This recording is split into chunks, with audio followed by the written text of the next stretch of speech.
यहाँ आपके लिए एक लंबी डरावनी कहानी है।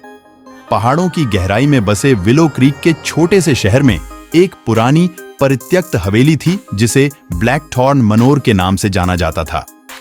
स्थानीय लोग इसके अंधेरे अतीत, पीढ़ियों पहले वहां रहने वाले परिवार और उनके साथ हुई त्रासदी की कहानियां फुसफुसाते थे।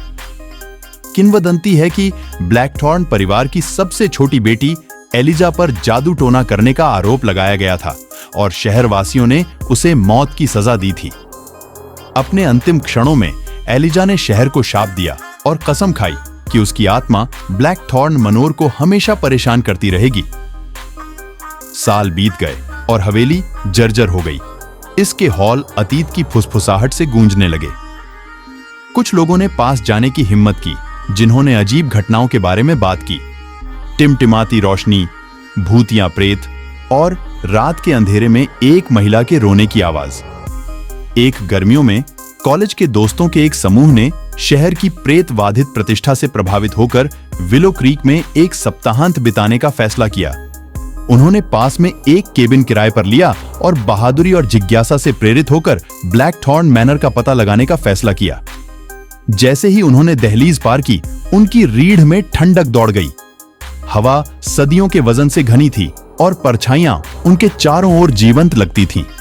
वे घबराहट से हंसे और अपनी बेचैनी को महज अंधविश्वास कहकर खारिज कर दिया।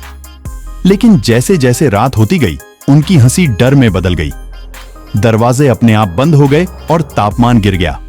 एक एक करके दोस्त गायब होने लगे, जब तक कि केवल सारा ही नहीं बची।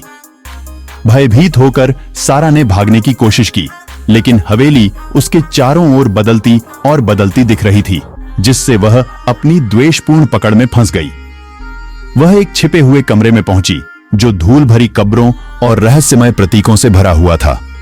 कमरे के केंद्र में तीखी नीली आंखों वाली एक युवा महिला का चित्र खड़ा था, एलिजा ब्लैकथॉर्न, विलो क्रीक की चुड़ैल।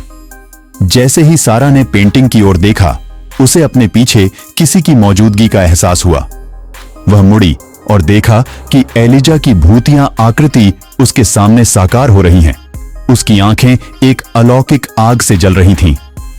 तुमने मेरे क्षेत्र में अतिक्रमण किया है, एलिजा फुसफुसाई। उसकी आवाज कमरे में गूंज रही थी। अब तुम कभी नहीं जाओगे।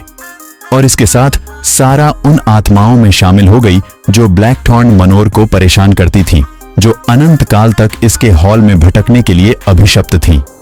मुझे आशा है कि आपको यह कहानी उपयुक्त रूप से रोचक लगी होगी।